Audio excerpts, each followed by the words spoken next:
Hey, TouchPoint friends, welcome to this month's edition of TouchPoint Minute. Thanks for taking time out of your busy days to check in and see what's going on with us. Wanted to share with you updates on things that are going on personally and here at TouchPoint. This past month, it's been a busy month of travel, a lot of it personal and fun, and some of it business and fun. I was able to go see my oldest daughter in Waco. She's at Baylor, and she's living a great life, doing wonderfully down there. My middle son and I and my wife went to Houston to go watch him and his team compete in robotics.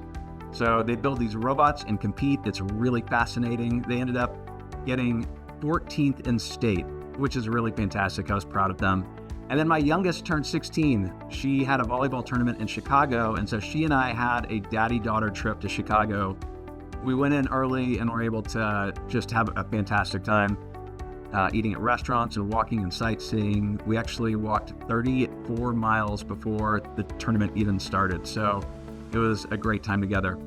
My last trip was actually to Orlando, where we were able to meet with a number of our partner churches. Kara and I went down for the XP conference there, and I wanted to share something that really struck me, that I took away as a reminder why we do what we do. And I'm sure this resonates or would resonate with you also.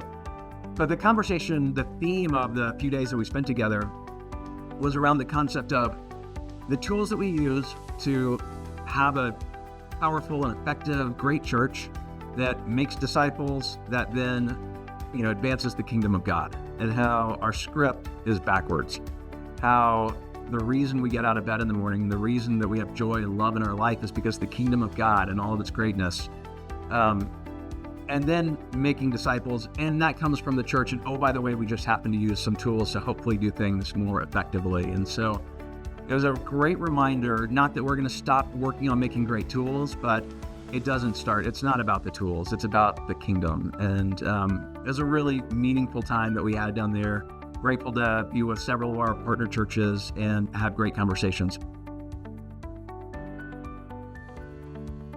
With that, here are a few quick updates from this month. You probably saw the new navigation is now fully out. You might have been using it for a while, but we've converted everybody over to it. I hope that you get familiar with it and that it makes you more effective in the work that you do.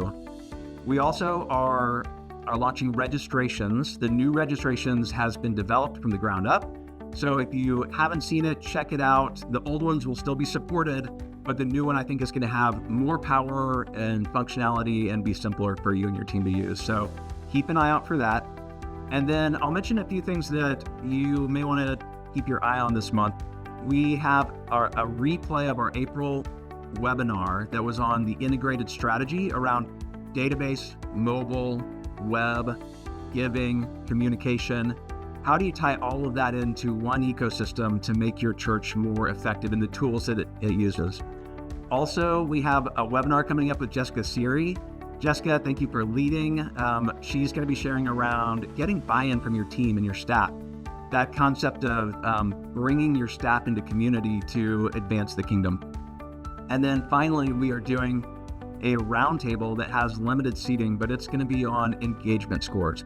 So hopefully you can join that. But whether you join that or not, the concept of engagement scores is really important. It's the idea of using data to tell us who may be slipping through the cracks. And you can define it however you want. It may be around things like giving or community or volunteering or showing up at, men's Bible study. But if you see my trend starting to go downward, we want you to have the ability to pick up the phone and have a conversation and meet with somebody. The conversations that really matter to advance the kingdom. So that's our goal, the heart behind what we do. We're grateful to do it alongside you. The last thing I'll share is just the idea of, oftentimes we look at things as a funnel of, people that are coming through the door to getting into community to all the way down to, to a decision made for Christ, which is great and important. But again, in the idea of flipping the script, Jesus had 12 disciples who they multiplied all the way down to us in 2024 to advance the kingdom. And so, our objective is to allow you to go out and find the one and find the conversation that needs to happen in your community that's going to help change a life. Anyway, we're grateful for you. We're thankful to do what we get to do, and we hope to see you soon. Thanks. Have a great week.